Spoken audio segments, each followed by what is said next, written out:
Welcome back to the Flashing Badger podcast. You have joined us in episode 4 of Call of Cthulhu, the Cracked and Crooked Manse.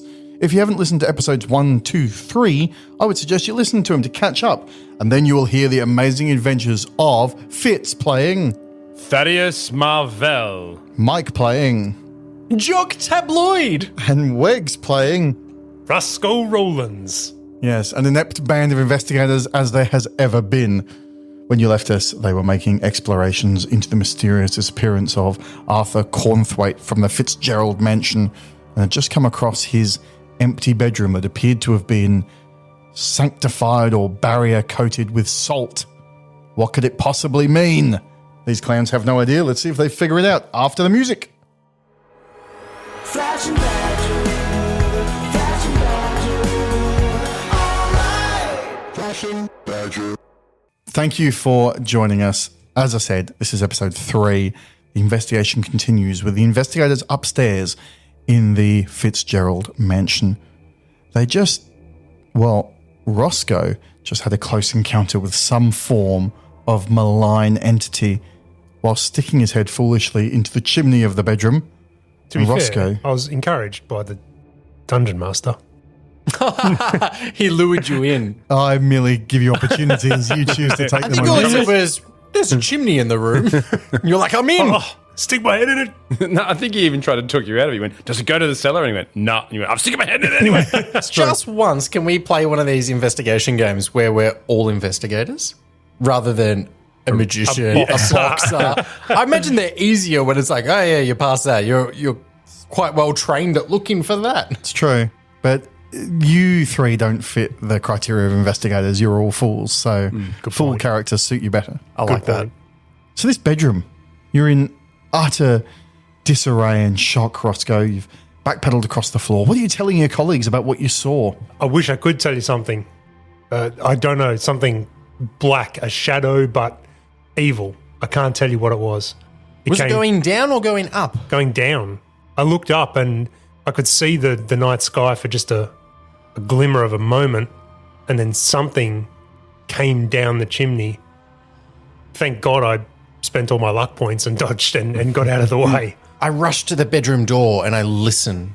Can I hear anything downstairs? Roll me a listen roll.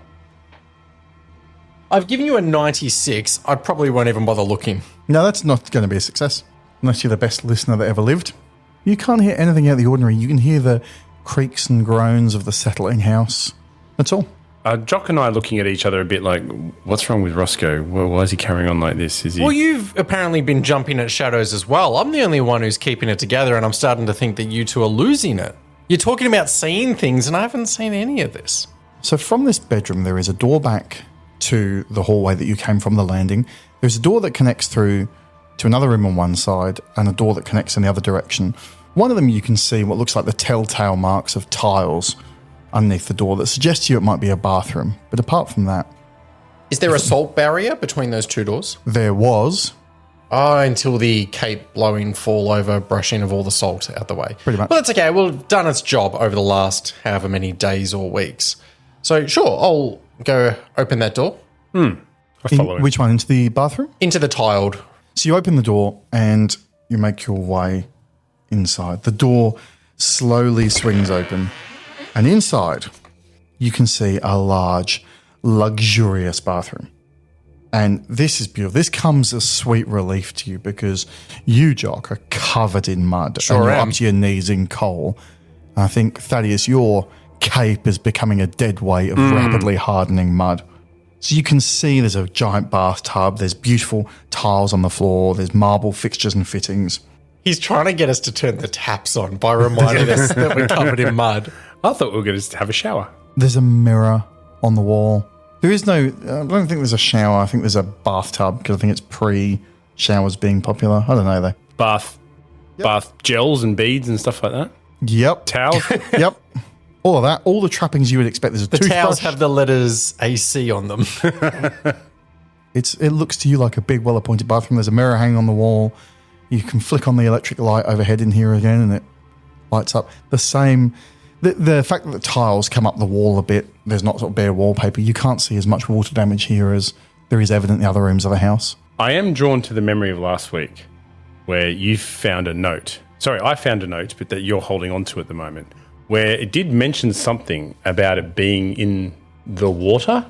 Yes. Yeah, it's if I kind of look at the note. Please, here. Why, it's already in your pocket. Nice. I can't sleep. They're in walls. Must hide. They found me out. Can't escape. Poisoned the water. My own blood isn't safe. A memory of that is I was about to wash my face. And I was even going to turn the hot water on so it steamed up the mirroring. So maybe there'd be like a ghost who'd wrote it out in the mirror. That's how far I'm going down the rabbit hole. Funnily enough, when you look in the mirror, there is, on the polished glass, a fingerprint thing in the dust, like a message. And the message says N-A-C-L. N-A, as in salt. N-A-C-L, as in salt. So you might know that, but your character doesn't. So anyone who's put 5 or more points into one of the sciences can know that. Otherwise, I'm going to need a knowledge roll, which is under your education stat. I have no science, so it'd be education for me. Okay, so all you roll that for me and see if you can decode this secret message. I can. A 21, which will be a hard success for me. So you understand immediately that this means? Salt. And what do you say to your colleagues? Oh, there's no way to know. The message in the mirror, NaCl, is the periodic element of salt. Do you know what it actually stands for? NaCl? There's no way to Because know. I've rolled a critical, not a critical, I've rolled a hard success as well. So you're like, sodium chloride, Sodium chloride. my old friend. I rolled a regular old no. I went to a government school, so. It's famous that magicians in top hats and capes are working class, isn't it? Yes. I went Compared to boxers. I went to the Vaudeville homeschool. And the government schools are preventing the knowledge of salt. Yes. It's big salt. There are. So sure enough, there's salt, the formula for salt written on the mirror there. Yeah, I don't know what to do with that information. That's a weird thing to scroll in the mirror. I mean, it's not that weird, seeing as we've seen salt around the place. No, but I mean, it'd be like- weirder if it was magnesium. Yeah. Why would you just not write salt? Because sodium chloride is different to table salt. I mean, they're the same thing, but, they're different. Well, I'm not going to wash my hands. Do not turn the taps on, please. I was maybe going to don't. say, as I went to turn the tap, I'm like, no, wait a minute. He I know was this so one. excited to remind us how dirty I was we were. so excited to wash my face. So you've got the door you came in, which leads back to the bedroom. There's a door out to the hallway. Apart from that, this room is a dead end. Yeah, we'll shoot I think back we're through done. the bedroom towards the other door, because we're in the middle of 2 rooms by being in the bedroom. Perfect. Did you say there was an atrium on this floor as well? Yeah, the whole landing area I'm talking sorry. about. Oh, And yeah. the atrium there that looks down to the ground floor. Okay. So you make your way into that further room and the door slowly creaks open and you find a gentleman's den. There is a lovely roll-top desk there. There's, again, a fire grate in the corner. There's pictures and maps of South America and of Africa on the wall, and there's some souvenirs there. There's masks from different cultures and things all hung up on the wall. I've been waiting to do this for 50 episodes. If there's a pad there, can I grab a grey lead charcoal and rub back and forth over the top page of the pad? You can, yep. I tell you what, give me a spot hidden roll. It's going to be like eggs, lettuce. Eggs, lettuce, salt. Yes, a 15. And on my spot hidden, that will be a hard success.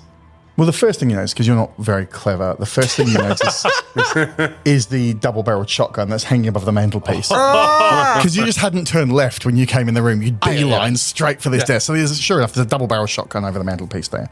On that, when you slowly and methodically do the rubbing out, and it written as the impression of some words, and you slowly spell it out, it's R. I know that you're roasting me when you make me do this. E. Or B, was it? E. T. U. R. N. And the next line is library book. Yes. It warms my soul to know that he was getting to it. He knew it had to be. The late fees. Hang on, is that library book obvious in this den? It's not. But while you are looking around for the library book, you look into the fire grate and you can see that there is a crumpled piece of paper, which I have here for you. He's trying to stop me from grabbing the shotgun.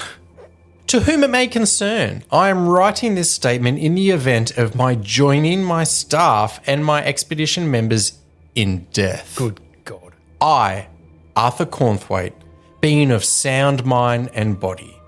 No time for formality or legalisms. But he just did both of those. It's the thing I must tell you of. What is sanity when faced with this? I thought I had fled from it, and in that foul green place, the accursed temple, yet somehow it has followed me here. I know the signs. There can be no mistake. It is with me. It is a thing so clever, so terrible that melodrama! What's the point? Notes to myself in an empty house. Whoever reads this knows, or will know, of it, but you must also know is that it is a weakness so simple, so it ends. Must have been killed while writing And it. there's blood splatter. Is that blood splatter, or is that, ignore that? I'm not a forensic scientist, mate. I don't know. I roll for forensic science. Ooh. So from that, he's brought a curse or something home with him, presumably from South America, and he's already told us the whereabouts of his expedition team. They're dead. Yeah, in death, yeah. A weakness so simple. So, I grabbed the shotgun. Good call. Brilliant. does it have shot? Well, I crack the barrel. It's double barrel. There's not a shell in either one. I start checking the drawers. Yeah, I have no luck, unfortunately. I check the ammunition case. No. Depleted. I am not going to try and make my own cartridges. Good No. call. No. Wait. I think he might want us to No. make salt cartridges. Oh, really? Noting, though, that we haven't actually come up against anything that we need to shoot yet. No, but Like- we have been trying to repel everything with salt. And We something being did us just- three and Arthur. Something Oh, yeah. did just try and take your head off. Oh, yeah, there was that. And it didn't. Apart from that, And it's scared of salt because we've not seen it come up against salt yet, which means actually, it's that's avoiding a it. very good point. Do we need to... What would you require from me to create some salt cartridges? I'd need someone to spend an hour or so doing it. Ah, great. As soon as he could say 2 minutes and we go, nah. I mean, look, I don't know how potent this salt might be against whatever enemy it is we're discussing, but does it need to be propelled by shotgun, or could you just throw it at salt. it? I mean, that's the backup. I'd certainly rather a shotgun. Yeah. It's just the whole aesthetic of bang bang. You're a man of magic too, so you could be like, the salt's already in your pocket. And the monster's like, ah! As it looks in. Gordon's not laughing. We've broken the game. What do you think? What would you like to do? You can certainly have someone go and do that if you wish. Can I grab some handfuls of salt and at least jam it in my pocket for now? Sure, you can have you got a little pouch of gunpowder and a little pouch of salt now. I rub a bit on my face too. Yep. Of the gunpowder. No! That isn't actually a bad idea, though. If we go back to the parlor where the shotgun, the rest of the shotgun stuff was, the empty the shells, bedroom, and maybe one of us sits there and tinkers and makes some shotgun shells, and the other two of us can go explore. An hour? The best thing about that too would be you come up against an enemy and salt isn't the answer. Yeah. And really what would be handy is a proper shotgun shell. Yes. And we've seasoned the enemy.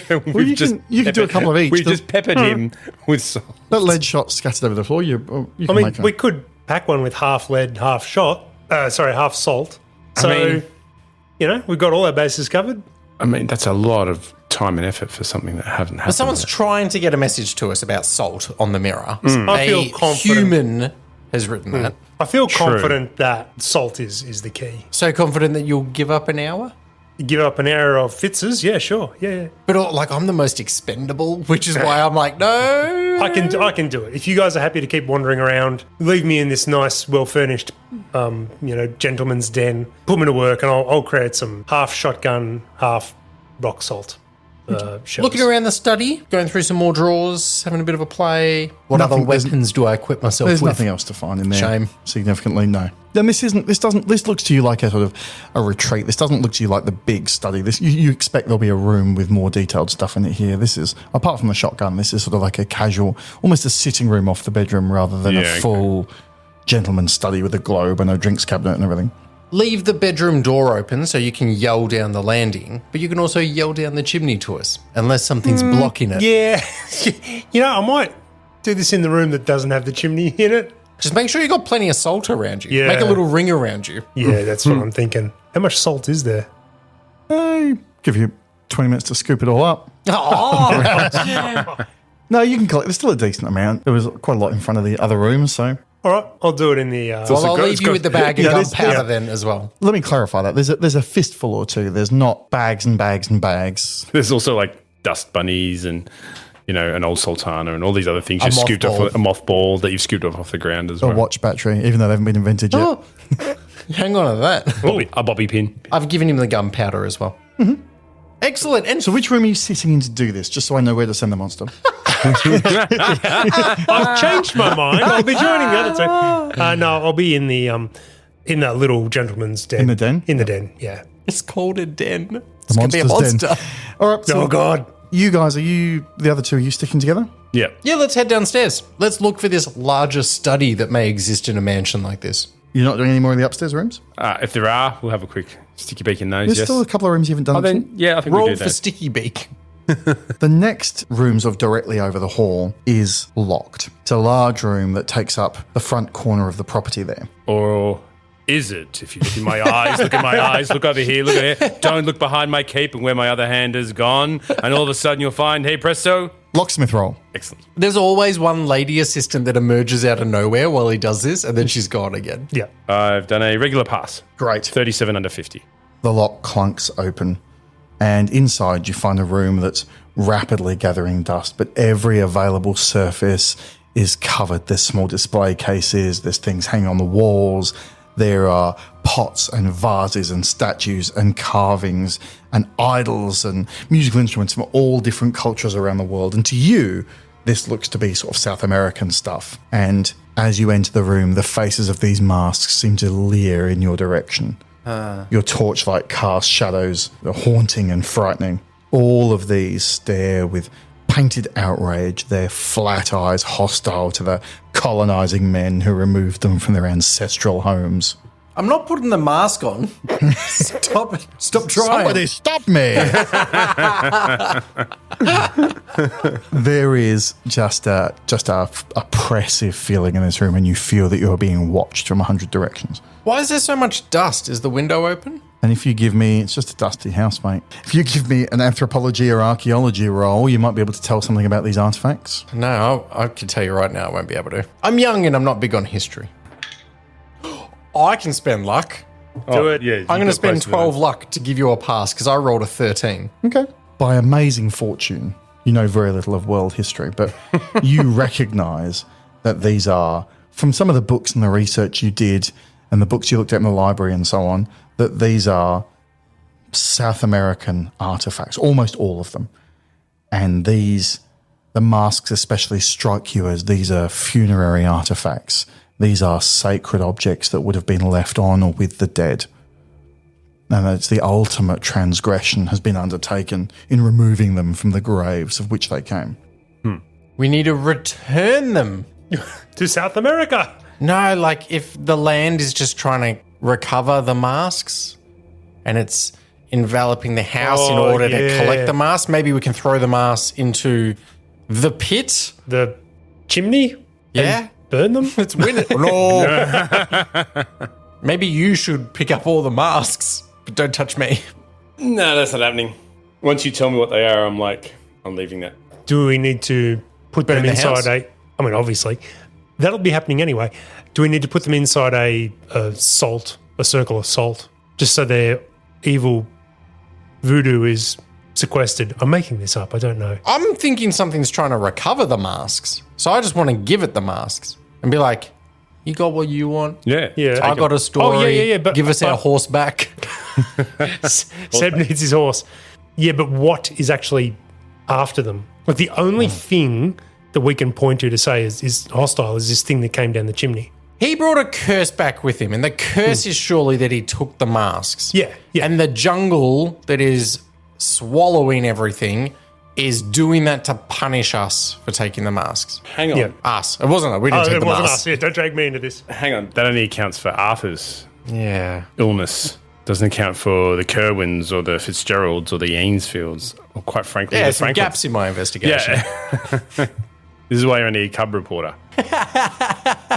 Clearly, we've seen what they are, though. And either way, though, I figure that they're not to be trifled with, these masks, and we might just leave them in situ. Fine, we will leave them for now. So there's only one exit from that room back onto the landing there. And walking along the windows that go the front edge of the house, the opposite side to where the bedrooms and things are, you can see these are shuttered windows, the windows that you would have seen that look out over the front door. And there's a couple more rooms on this floor. Would you like to look there? What I'd like to do, because I get frustrated that people don't do this in movies and things, I want to suddenly open the shuttered windows at the exact same time I flash my torch outside and see if I can capture something right in the moment that it didn't know it was coming. You see, directly outside the front door, a lanky, human-shaped figure Why? I regret this. Why did you do at the very moment that the front door is being thrown open. And you can see in its hand the unmistakable, in the flash of light that passes over it, the unmistakable glint of the head of an axe. Oh. Hang on, And from downstairs at this very moment, you hear that noise, the front door opening. Why did you do this to us? I feel partially responsible for our untimely deaths. Well, hey, I'm in the room with the Get the shotgun and masks! the shotgun shells, so I'm pretty happy. masks! Which one of us had a gun? I have a gun. Yes! So you are poised now. You're just at that landing at the top of the stairs. So anyone who comes up the stairs will have their backs to you. Will Roscoe have heard anything? Everyone do a listen roll. Fail for me. Fail. Fail for me. So you can't hear anything. You've heard the front door open and close, but now you are there in quiet. And you can see there's the dim gloom from the lights of downstairs. Are you keeping your torch on? You said you were quickly flicking out the window. Are you leaving it on or is it off now? It's off. So then we can't see. Roscoe! Roscoe! I don't think you can call to him without everything. That the thing, whatever you saw, is in between you and him. What? Well, it's on the stairs. He's on one side of the house. You're on the other side It's of the on the house. stairs. Well, it's the base of the stairs, isn't it? That's where the front door is. Yeah, it's coming up the stairs. I'm in the den. So it will come up basically facing straight, very close to your colleague, Roscoe, there. Here's what I'm thinking. We put And I'm masks oblivious. on and it will respect us. You put one on first. You're both stood looking at those front windows. You have a few seconds. We are both covered in dark dirt and mud and all that. I reckon we try and hide in the shadows of the rest of the hallways. Stealthily, I'll have my Okay. firearm. Get to the stairs So and the gun's shoot out? it. The gun's out. Okay. Yeah. Are you do a stealth roll for me, both of you then? Are you going to hide as well, Jock, or is that a dumb idea? I want to push him I towards use- the stairs to shoot this thing in the back. Okay.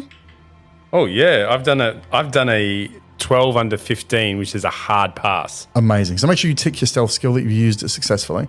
Can I do a strength roll and try and move him towards the stairs? I'm not even What going to are make you you roll doing? for it. That's fine. So Jock has shoved you now towards the top of the stairs. piece of And crap. all you can see is... Hang on, this- did he shove me before I did my stealth thing? No, you were successfully hiding and he gave you the big push from piece behind. of crap. So now... Do you understand? It's coming up the stairs with its back to you. Yes, and I was hiding in the shadows with a gun out. So when if it came up We're this in way, the depths of the room. As you get forward to the railing, looking over the stairs, you can see the shadowy figure. You can see the axe head glinting as it swings its shoulders around to look towards you. What do you do? what do I see? What does it look like? It's a shadowy outline of a human shape. You can make out no details. I know, It Gordon, looks- this goes one of two ways. You shoot an innocent man or we get murdered. I shoot Jock in the knee, and then I leg it. I call out to it. I genuinely call out to it. What do you call out? Who goes there? It is I, Marvel the Magnificent. Oh, God. And State your name, or be shot down. So much. And while doing this, I fling glitter over there as well. Towards the shadowy figure. The thing launches from the stairs. So it's a thing, so it's not a person. I made that bit up. Immediately, the figure spins to fully face you and raises the axe up over its head and goes and runs outside the front door. And from outside the front door, you hear, "You better get out of there! I've got a gun! The police are here! I'm gonna get you!" Arthur's back. I'm so glad you didn't shoot an innocent person. all I've heard is I have yet to shoot you. You've heard Thaddeus yelling, and I've you're heard. hearing this yelling from outside the house. I've heard, oh, it is I, Thadeus, the magnificent. And I'm just like, walk out with half-loaded shotgun shells, like, what Are you rolling doing? your eyes like, oh, he's aggrandizing What again? the hell are you doing? And I've just seen a screaming coward run out the front door. Like, I open the shutters of the window and I call out. And I say, "It's me, Jock. It's okay. We're just searching the house. Who? Who are you? And he's holding the axe up like as the most threatening way he can. The police know we're here. I'm Jock." All you can see is this shadowy figure waving an axe at you. He's like, "Stop saying Jock! I don't know what that means." What's your name? What? What? Is that Dutch? So what? Are you haunting? Are you Arthur? Arthur? No, he's the old guy. He owns this place. And who are you? Joe, who are you? Joe! We met Stan before. Oh, is Stan here? Stan's here. Come on up. Get ready to shoot Okay. him. So He's not taking this job from me. you This hear the investigation. door sort of slowly creak open, and he's doing the big lean out, looking up the balcony. Hello. Joe! Sorry. So you stick your head over the landing? Yeah. And what? So you see this I start. young... Yeah, Joe, and I you better start come take a look at I go this. to the head top of the stairs as well to look down. I'm a bit more confident that it's not a ghost now. hey, you goddamn mook. I bet you're trusting your safety to the local boys in blue. Or the feds. Toy. Newsflash, jerks. Those clowns can't even stop Johnny Moonshine, let alone the unspeakable horrors emerging. Now the stars are right. Get down to the guerrilla security. We'll set you up with a Chicago typewriter. These Tommy guns are the cat's pajamas. Cthulhu fnagging, more like Cthulhu. Ah, my freaking lungs. Dagon, more like they ain't gonna be able to patch up all these holes, am I right? Yog Sothoth, more like, yowie, my face just got Sothoth off. There ain't a single thing one of these babies can't chop up. It tears through men and beasts quicker than your mother. Get this guerrilla security today. Stop being a sap. Mike the Gorilla Murphy, out. Flashing badger. So now that you shine the torch down him, you can see this, like, he's like tall, he's quite handsome, he's wearing a suit. He's like Italian African American, so he's got the great sort of dark coloring and this lovely head of hair. His suit's like a bit shabby and maybe a few years out of date, but okay. And he's got slung over his shoulder, he's got like a beaten up old camera that's not that far away from yours. And he's got a pencil behind his ear, he's got the notebook in the pocket, and he goes, "Oh." He's like, "Wow." He's like, "Am I relieved to see you guys? I thought this was I came here because I saw lights coming from the house. I thought you were a ghost. And then I looked up and there was some soot man looking at me. And terrifying." Is his suit blue? No, his suit's like a plaid. So there's still the Like brown. blue uniform rifleman that we saw earlier. That you saw. I didn't. Oh, well, Joe, you better come take a look at this. He's like, "Oh, thank God." And in a fraction of a second, a dark shape No, not Joe. launches across the ground floor landing, and you hear the wet crunch as Joe is slammed into a nearby wall. Out of your view, all you hear is you see this black shape rapidly move, and then the crunch noise and nothing. Joe? Roll a listen roll for me. I haven't listened to it. I'm back out on the landing, but I've only caught the end of it, so I'm oblivious as to how this has all gone down. I've got a 25 under 27 regular pass. A fail for me. I'll spend 2 luck and I'll pass as well. So the two of you hear this wet, gooping sound. You can hear a crunching noise like a bundle of sticks being broken apart. And this slow, it's not quite a creaking noise, but it's the noise of something heavy being dragged across the floor and the weight shifting.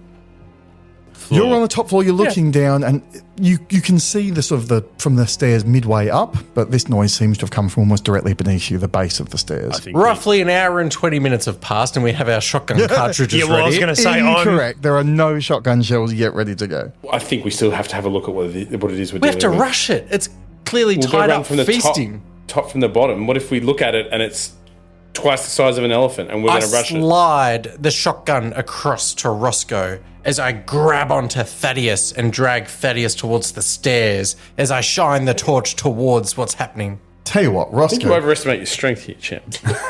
Roscoe, give me a luck roll and let's see if you... Because whether you decided to load up all the gunpowder and then all the salt, or whether you were doing them one at a time, let's do a luck roll and see if you've got any shotgun shells complete.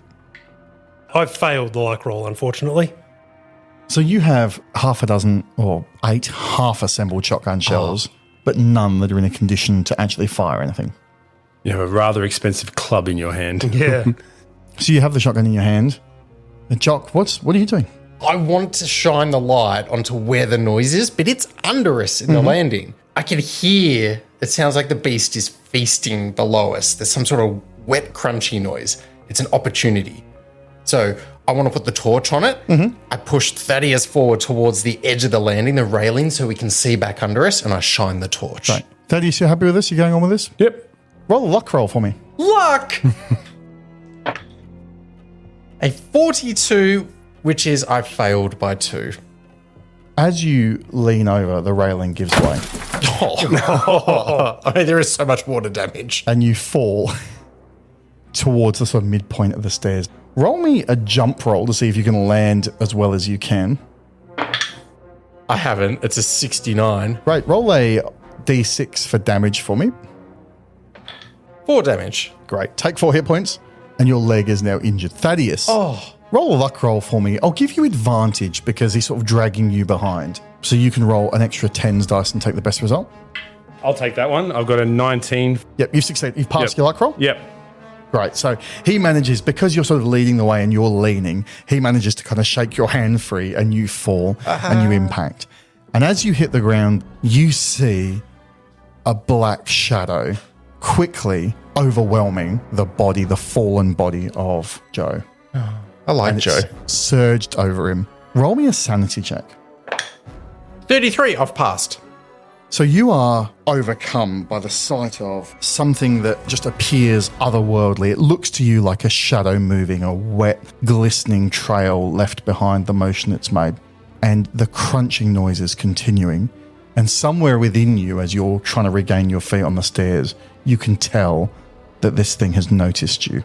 Oh. And you are struck with the fear. You're going to take 3 sanity damage. The wet trail that it's leaving, is that like the translucent trail at the chimney? Looks like it. And I'm overcome with fear as well. I misspoke there. You're not overcome in the sense that you're unable to react, but you feel this surge. Your spine lights up. Your fingertips tingle with the adrenaline dump of seeing this. You can tell that the thing, somehow, despite it having no eyes or anything, is looking at you. The front door is not far away from you, or you're at the base of the stairs. You can basically go up the stairs or you can go out the front door. Otherwise, the thing fills the hallway that leads to the back of the house. I'd like to run straight for the front door to get outside. Right. Roll me a dexterity roll. A 12, which is a hard success. So you launch past this thing. Your foot deftly navigates between the slippery patches on the floor and the axe that's threatening to trip you, and you launch yourself out the front door. Where do you run to? I burst through the front door, my legs hurting.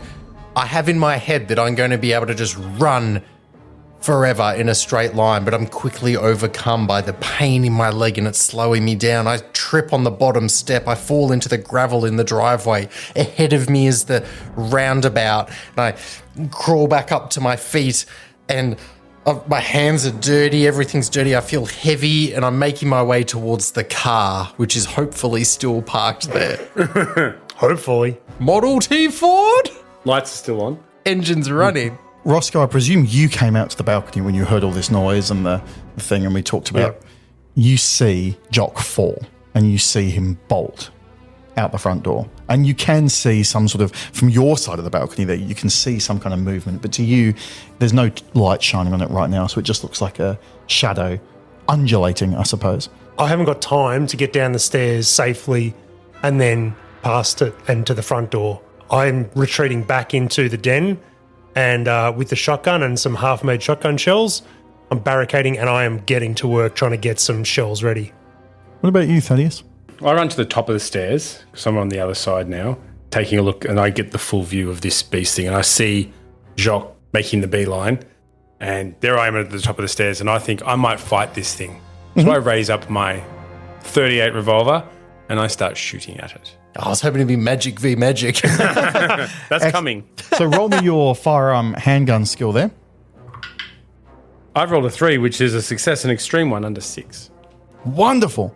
So the bonus for getting extreme successes in combat is that your weapon does maximum damage. Take that, Shadow Beast. And then you get to add damage bonuses and all sorts of things.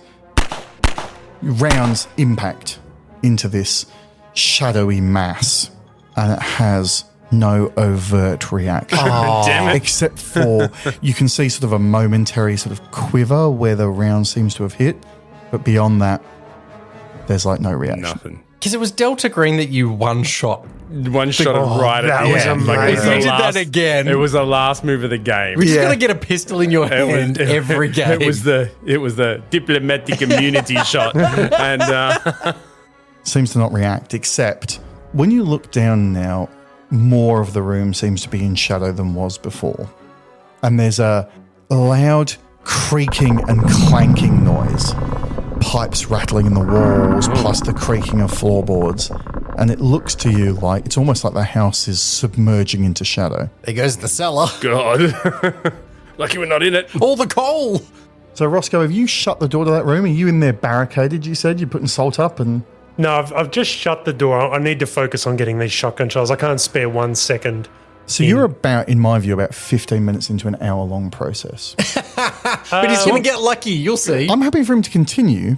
I just want to make clear where I think you stand, because it hasn't taken that long to search 2 rooms before this all came to light. Did his focus shift to 1 cartridge at a time, though, given the... That's exactly what I'm thinking. I'm thinking if I just focus on 1 shell at a time, I think if I had ample time, it would make more sense to do it like a factory line assembly type thing and just do one step all at once. But I think I need to just get 1 salt round ready now at the expense of just about everything else. Okay. How long will that take me? It's hard to say. If you had to say, I'd say it'll be another few minutes until it's done. Say 3 to 5. I don't think you're particularly experienced in making cartridges, so 3 to 5, I would say. I yell out to Thaddeus. I open the door like, Thaddeus, can you give me 5 minutes? Me? Yeah, Nothing- 5 minutes. I can give you 5 minutes of anything, but it's not up to me. I actually scream back at him, the gun has no effect. Yeah, I'm thinking like, okay, the salt, we have to I use think the we salt. should leave. Unless, I think it's too dangerous. Like, from where I'm standing, I'd have to run past the thing. Well, what I was thinking is maybe you and I, rather than run past it, make a beeline to the west wing of the house and jump out the window. Right, so while you're having this conversation, the mass down below rapidly disappears from your view underneath the landing. And you still see it looks like the whole floor is shadowy, but you can see that the thing that was on Joe's body, now what's left is a fairly significantly damaged corpse in terms of crush damage and so on, like bones are broken and things are sticking out at angles where they shouldn't. And there's a decent chunk of skin and flesh gone. And the thing is now, as far as you know, somewhere under you. And we didn't really get a good look at it, did we? It's just that massive sort of bleh. From where we are in the den, I think we have to give up on the shotgun shells. I grab a fistful of the salt and I grab some and I offer it out to you as well. Yep, okay. So I've got now, and I've sort of, coat my hands and I'm holding effectively 1 fistful of salt distributed. I think we just have to beeline for the front door and hope for the best. Before I listen to this terrible plan, I'd like to hear, Jock, what you're doing. So I've fallen to my feet. I've gotten back up. My hands are dirty. I can see the car in front of me. Headlights still on, engine running. But I turn and look back at the house first. The door's still left open from where I barged through. What can I see? Well, now that you're out of the path of the headlights, now that you've taken that few steps down to the bottom of the thing, you can see the house looks as it ever was. It looks just as stable, but inside the door, you can see shadow that seems to be cast where there shouldn't be, and you can see something rapidly flit past the open doorway. If I'm at the car, would this be 15 to 20 meters from the front door? Yeah. What I'd like to do is be up against the car, but I'd like to ready myself like I would with a weapon, but only with my camera.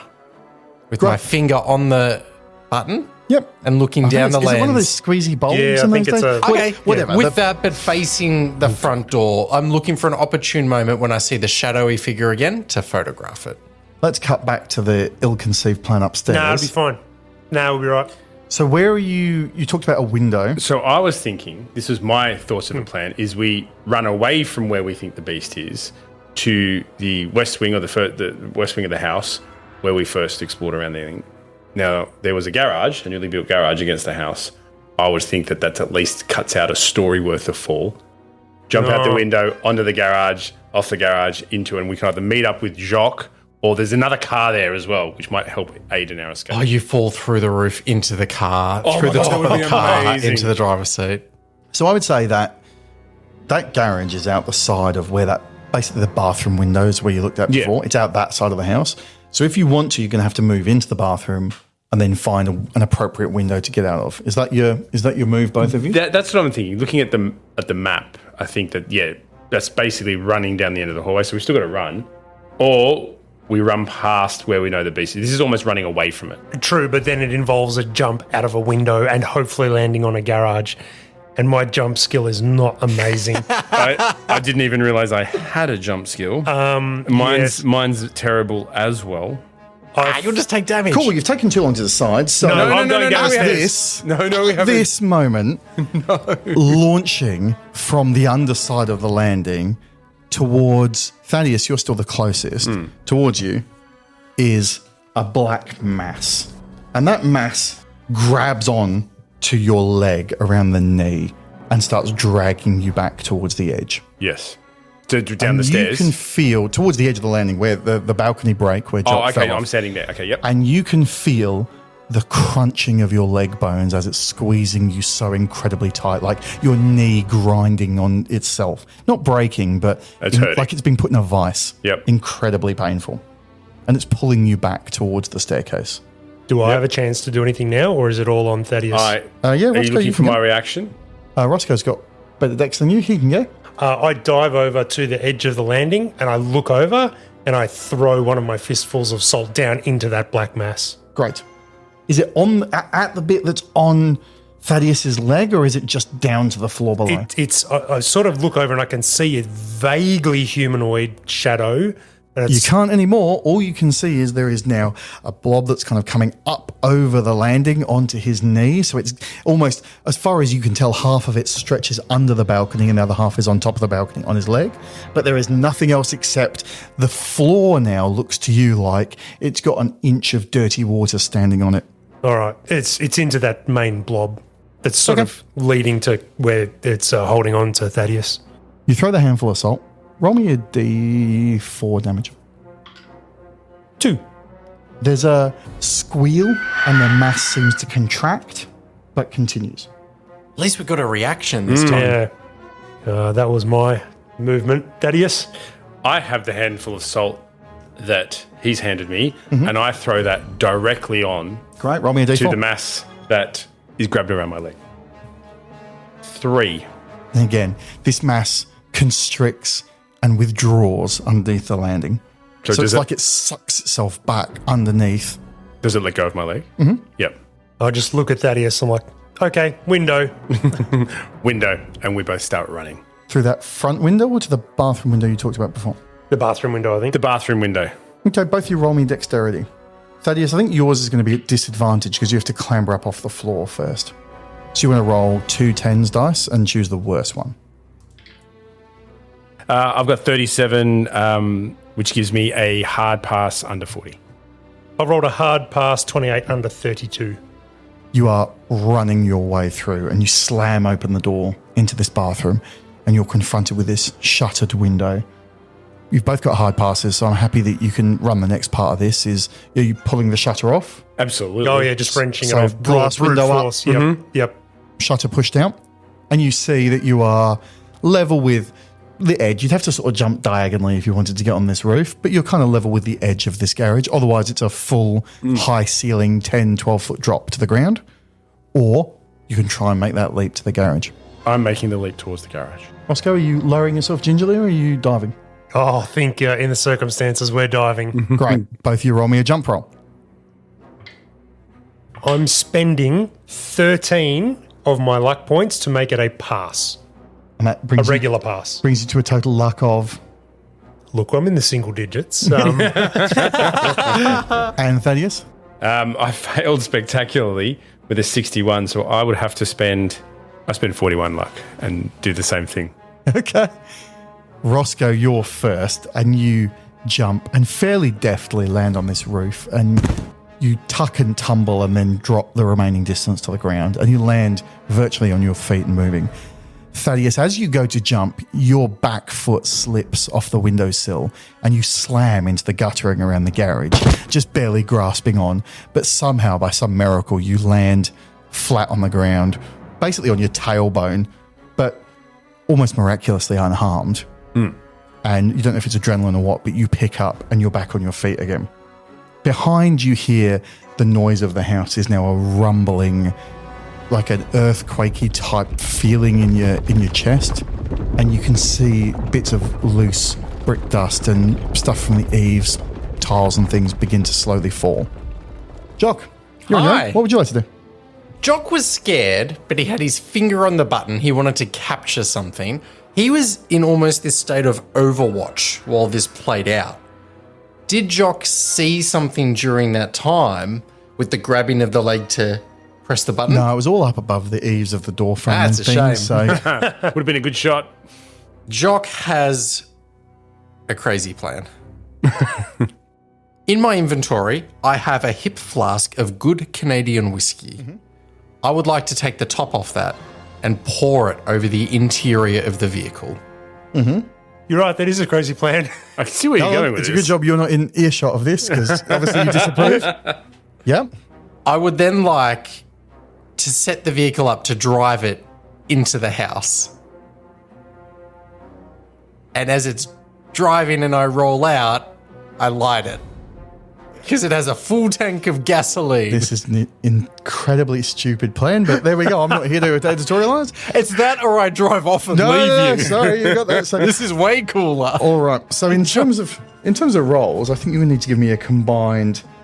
It's probably going to be a dexterity and a jump roll.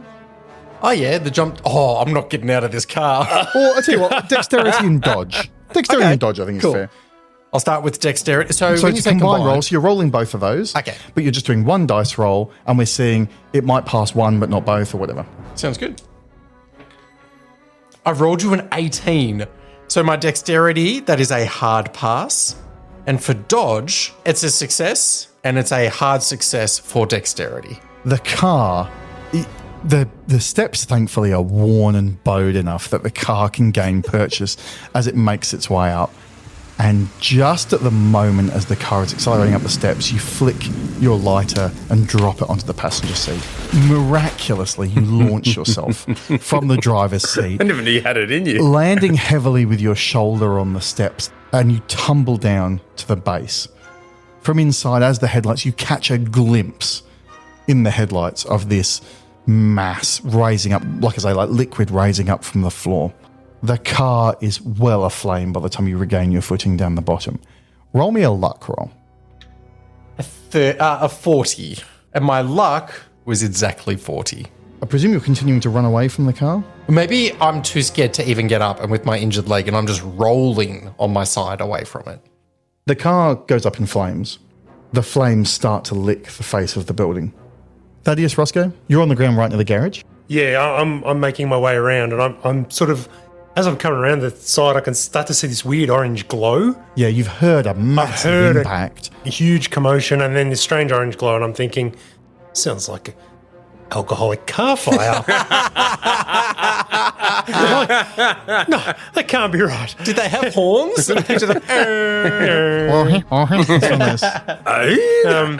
So I'm sort of now thinking, right, our best chance of escape is now the car that's in the garage. So I'm hurtling back towards that. Yeah. And I've got even less, but last I saw was Jock going for our car, so I just am assuming he's already gone. So I'm with you, and we're running for this. I think we've got the same idea, which is let's go get in this car that we know's here and that we know works and get the heck out of here. Yep. So you two have jumped in the car. Yep. Are you flooring it around the front of the house? Or are you- Around the front of the Yeah, house. that's where towards the gate, like wide around towards the gate. But as we come around, we're slowing down because I want to actually see what's going on. who's driving? You see a shadowy figure. No, as we're driving around, we see this guy doing tuck and rolls along the Like, lawn. that's the thing. And That's I'm like, the thing. "Get You it!" run me over. Oh, that would so happen. That's so horrible. Jock, how are you? You see a set of car headlights start sweeping over and you can hear a new engine flaring up. I've managed to get to my feet. I'm limping on one leg, and as the car comes around, has it got headlights on or no? Yeah. I'm doing the double arm wave of it's me, Jock. Thaddeus, you're driving? I recall how he left me to die. And I'm like, that's our boy. And I sort of wrenched the door open. I was hoping It's you'd like- leave me. I don't stop. I slow down. It's one of those backwards opening doors as well. I slow like down a enough that he can. Widowmaker It's door. got the step on the side, that you can. If only I had a Tommy gun. Yeah, the reverse opening ones. Yep. And I slow down enough that Jock can get in. Or slow down enough that he needs a dex roll, or are you going to stop? He needs a dex roll. Okay. Oh, yes. 32. I have passed. There you go. With a regular You success. slide into the seat as the car goes past. Head first dives in. Previously on Lovecraft Island, Nyarlathotep Hotep and Jess have a spicy conversation. Listen, baby, if you don't like this face, I can change it. Literally. It's not just your face, babe, but I do want you to change it. Our latest intruder, Dagon, has an instant connection with Bombshell Candy. Our connection is like totally almost psychic. And of course, we have a fire pit vote. Islanders, tonight someone will be sacrificed. Dumped from the villa. Make sure you text in your vote for your favorite couple. Lovecraft Island, where the vibes are hot, the drama is eternal, and love may cost you your mind. Fashion Badger. And you're flooring it towards The gate. the gate. Yeah, the front gate that we Gate came in. you still left wide open, I presume. Yeah. Nobody told me about shutting it. No. So it's the early hours of the morning. What are you doing now? I understand you're driving away from the house. I'm happy you've got out the front gates, you've turned onto the main road. What are you actually doing? I feel like we've rented rooms at the boarding house. I feel like we just beeline back to town. Yeah. Forget this. We are fanging down I'm driving, fanging down the dirt road, hooning the left back towards town, past Farmer Watkins. Please drive slowly. He Yeah, did no, I was say gonna these say the roads are roads are treacherous. treacherous. I feel like that's a setup. Also, I love that you're like, we're heading back to town. I'm like, I'm heading back to Hillvale. Go further. I'm done with going to get the this sheriff. place. So I need all of you to roll me a sanity check, I think, because the scale of what you saw as you were driving away in terms of the shadows in the house. Oh, God. No, failure for me. I've passed with a 39. Yeah, I failed. Jock, you've passed. Roll me 1d4 and take that much sanity damage. 4. The two who have failed, you're going to roll me 2d10. Oh, God. I've rolled an 86. I rolled a 9. I've rolled a 14. Lose that much sanity. Now, this is where the beauty of Call of Cthulhu comes, because you've lost more than 5 sanity in one go. I'm going to need both of you to do an intelligence test, and this is the test you hope you fail. I have failed by one roll. I have regular passed with a 49 under 60. Great. The good thing is, Roscoe, you repress this memory. In your mind, you remember nothing of seeing inside the horror at the front of the house. You remember all the events leading up to it, but that moment that the headlights cast light on the front door, gone from your mind. Thaddeus, you have a slightly bigger problem where this has come into sharp relief in your mind. You can't stop reliving this moment. You are a gibbering, uncommunicative wreck, and you're lucky that you're in the car when it happened, or else you'd be incommunicado on a driveway somewhere. Because you are with them, you are going to lose ability to concentrate, to focus for probably 10, 15 minutes or so. And there's going to be long impacts to you about the phobias and the damage it causes to your mind as you make your way along the road. Tell me where you're heading. Someone decide. Thaddeus had the wheel. He has now become a vacant vessel. All right, I'm sort of gently tapping him. All right, just pull over here, Thaddeus. I'm going to talk him down. He's non-responsive. So someone Foot is firmly on the accelerator. Roscoe is in the front. I think, Roscoe, you're going to have to make a drive check for me. See if you can take control of the car safely. Oh, I've rolled a 12 under 25, which is a hard success. In fact, can I spend 2 more points to get it to a extreme success? Sure. Okay, I'll do that. It's an extreme success. So you managed to thread your foot in between his and depress the clutch so that the car's revving, but it's not going anywhere. It's slowly neutral. slowing down. And you've got a good grip on the wheel and he's not resisting you. And you manage to slowly steer the car to the side of the road up until the point where you can turn the ignition key off. Yep. And the two of you maneuver him out of the seat. And one of you, Roscoe, you can take over driving. Yep. Where are you driving now? Thaddeus is in the passenger seat. The lights are on, but nobody's home. Jock, you've recovered yourself in the back seat. Roscoe, where are you going? Are you going back to town, or are you back to the boarding house? Like, as a priority, like we are broken and battered. We need to rest. We've been awake for how long? Like 24, 28 hours. Like we need to stop and rest and recover. Also, we have a catatonic. I'm half thinking we need to get him to a hospital. Maybe Arkham Asylum. Asylum. Where would you like to go? Are you going to the boarding house, or are you going somewhere else? Are you going to the sheriff's office? Should we Are go you to the going to the sheriff's hospital? office? Or to the Dodge? Oh, the Dodgy Brothers. No. You know what? I think we need to get to a hospital. I think we Does need town to. have a hospital? Is there a hospital in? Or a doctor's? There is No, a doctor. nearest proper hospital's in Boston. There's only a GP here who deals with broken farm legs and Yeah, okay. baby Well, deliveries. maybe the boarding house is the best bet because Hank and Edith can patch us up and put us back together. You get to the boarding house and you notice there's a sign that says strictly no entry after 10 p.m. and your keys don't fit the front door. Oh, I'm banging on the front door. You bang on the front door and Hank comes down and opens the door and he says, "You boys, I don't expect you can read this sign, but at 10 p.m. we keep civilized rules here. There is no entry after that time. You've decided to be out all night having your parties. You can stay out until the morning. Good night." Sorry, Hank. Hank, terribly sorry, my friend. It is the morning. We're coming in. And I've got a hand on the door and, I'm a big boxer. He's not closing the door on me. Give me a strength roll. We're going to do an opposed strength roll. We survive the monster, we lose to Hank. 51 under 90. Yeah, so what degree of success is that? That's a regular success. Great. Hank has a regular success as well. So the door stays in his favour. He's got his foot against the base of the door. He's just holding it shut. He said, "No, I won't have any ill manners here." Let's just go somewhere else, Roscoe. That's not important. I don't want yeah, to I lose don't- to this guy. No, and I don't want to have him bring a shotgun to the fist fight. So, We can go knock on the sheriff's door. all right. Yeah, I'll concede defeat. So you go to the sheriff's office and you hammer on the door and a light goes on in the apartment above and you see the sheriff and he's still got his hair perfectly slicked and things and he's got those the striped pajamas but they're very neatly ironed and things and he looks With out a and little he's badge on him. He sees all of you and he sees the state you're in. He comes downstairs and unlocks the door. He's got a nice dressing gown on with a sheriff's badge on the pocket. What the heck happened to you boys? Did you even search that house, Sheriff? Of course I searched the house. Don't you come in here questioning me at 3:30 in the morning. Okay. And I step back. Sorry, sir. What kind of foolish hijinks have you been to up there? Oh, someone else take over? I can't talk. Oh, yeah, so Thaddeus is out of it.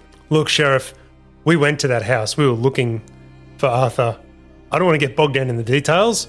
The house is burnt down. There was something in that house. Thaddeus' mind is gone. Joe's dead. The house is burnt down. Arthur's still missing. There was something in that house. We desperately need medical attention. Thaddeus is... his mind is broken. I don't know what's happened. So Joe's dead? What, you saw him out there? Yeah. What killed him? Sheriff, I wish I could tell you. A shadow. All right. So he calls down the local GP and the GP comes and looks at Thadeus, who slowly comes back to himself over the next 15 minutes or so. So it's been half an hour or that since you were there. You boys, in the car, come with me. And he loads you up into the patrol car and he quickly goes and chucks his uniform on and gets the shotgun from above the mantelpiece in the police station, and you drive back out. Modern life is difficult. There are so many pressures in this age of modern endeavor and industry, with women getting the right to vote, Uncle Sam banning the demon drink, and the new motion picture fad. It feels like the world is changing faster than ever. Born in the thriving fishing town of Innsmouth, Massachusetts, the Esoteric Order of Dagon embraces a return to traditional values.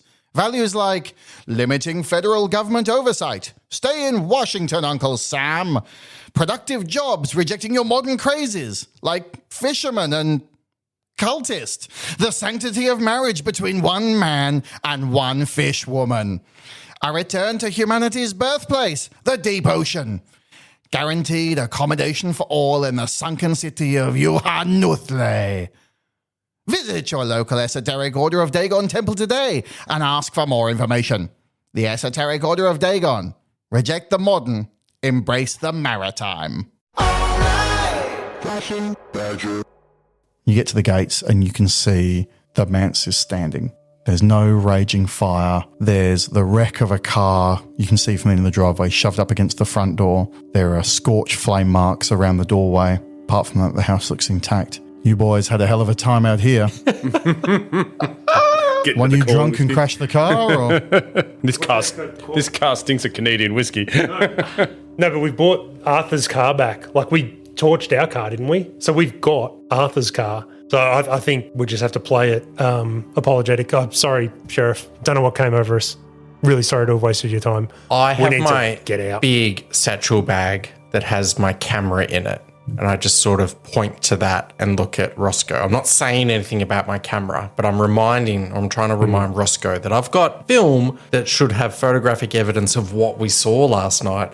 And then I look at the sheriff and just do the shrug like, is it even something we try and entertain? It would take hours to develop. I'm not convinced that even with developing those photos that they really help you much in terms of proving anything. It'll prove that supernatural. he once had tropical plants here. And even that thing, even if you had got the photo from the doorway, it'll show as a shadow on a black and white print. I'm not convinced. Surely, though, we can ask him to check the front room for Joe's body. I mean, everything else looks... I'm waiting in the car. Yeah, I'm not going back I'm not going in. that. I'm telling the sheriff this. Yeah. You can go in. All right, so the sheriff parks the car up and he takes the keys with him and he very pointedly looks at you and he says, I expect you three boys to be here when I get back.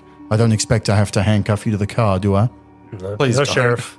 And he walks to the door, shotgun slung over his shoulder, and he sort of steps over the wheel arch of the car that's blocking the door and looks up at the scorch marks. Get your camera ready. Oh, that's amazing.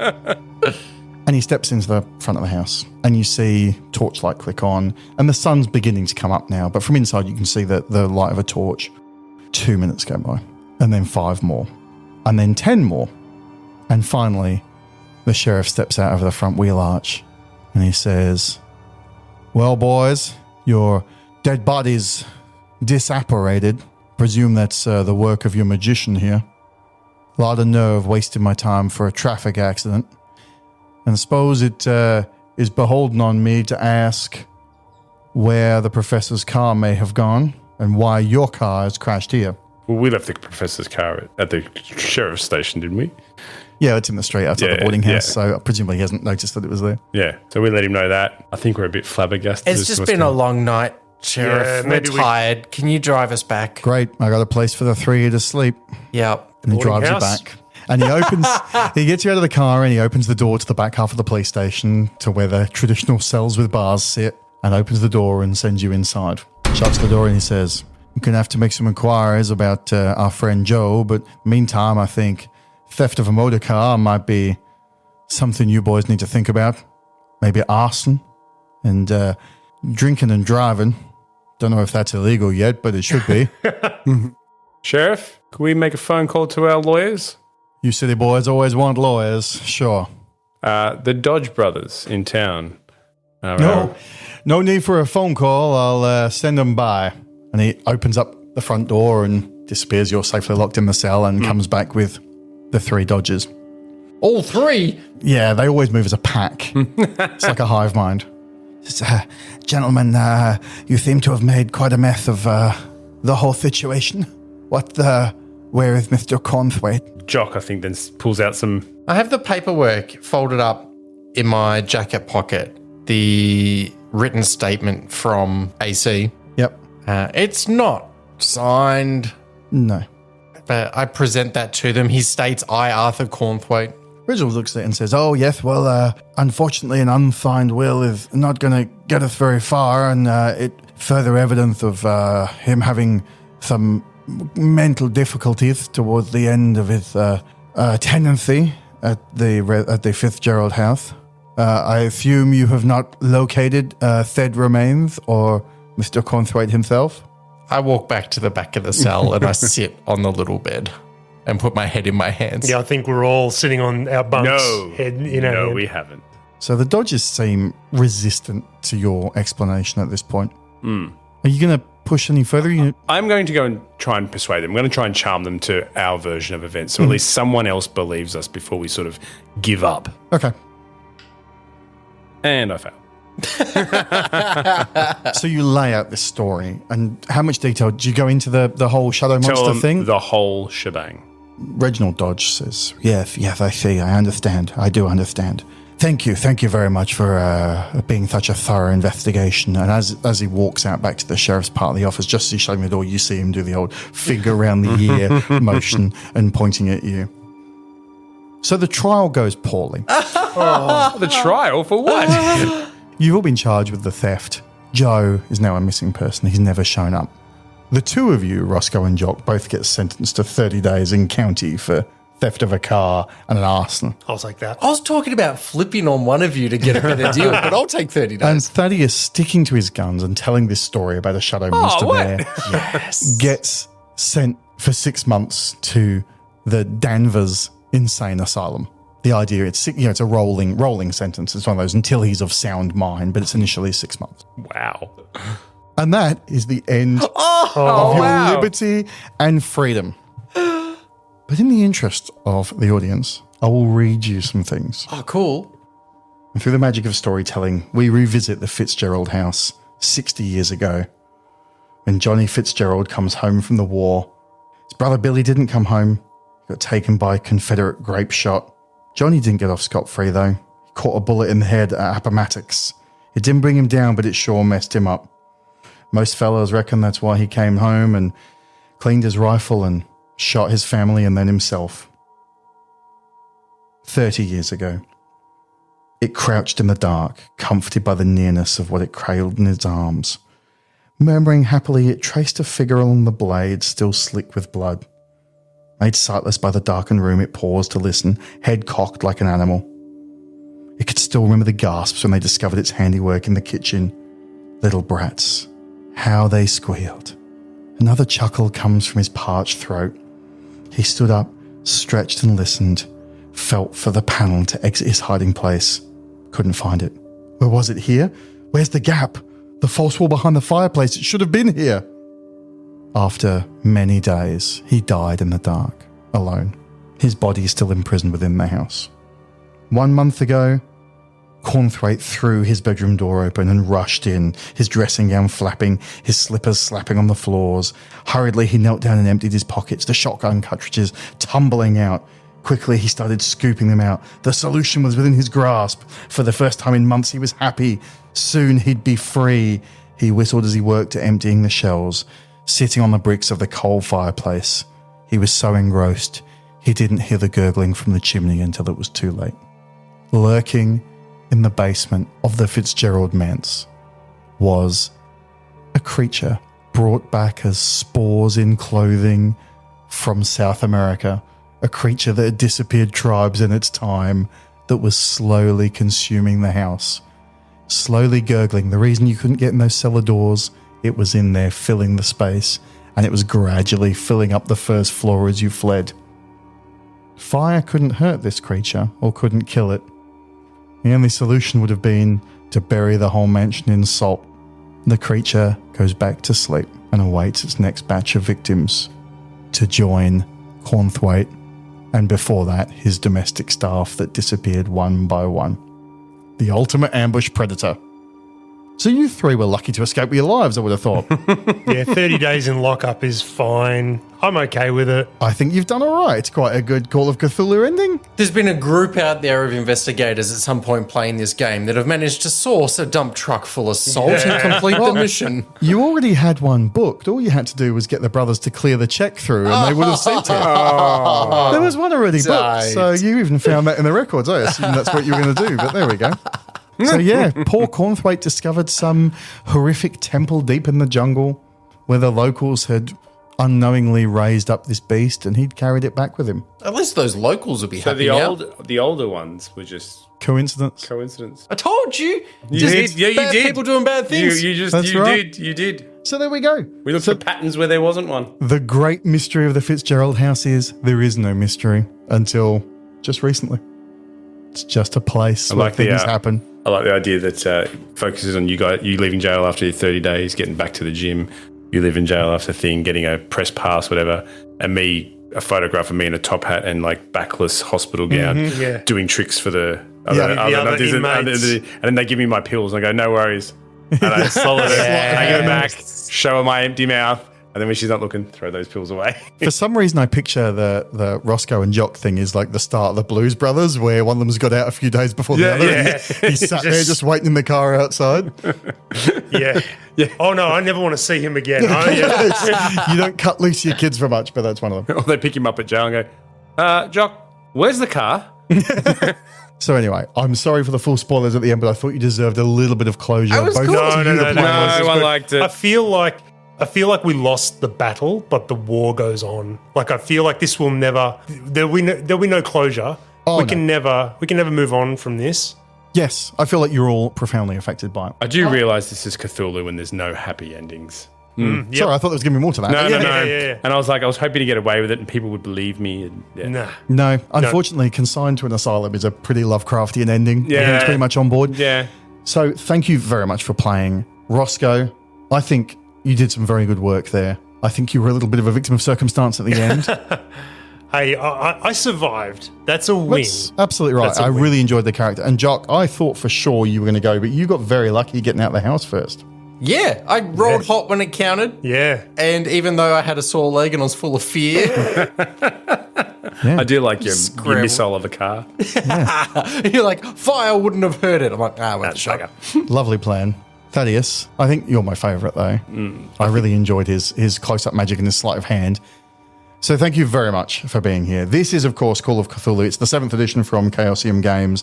This scenario is from the Mansions of Madness supplement book. This is called The Cracked and Crooked Manse. It is a fantastic module. It's really well written, and it's got lots of great info in it.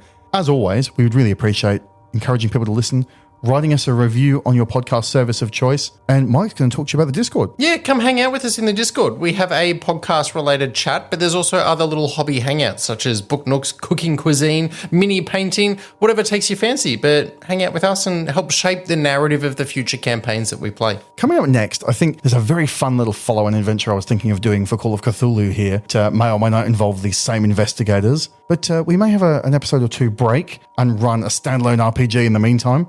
But jump on the Discord, let us know what you want to hear, and we would love to deliver it to you. We've already been reached out by a couple of content creators in terms of modules they've made, and we would love to hear if you've made a module or a game or anything, please reach out. We'd love to run it. Thanks very much for listening. As always, I've been Gordon. I've been Wags. Mike! Fitz. We will catch you on the next one. Thank you.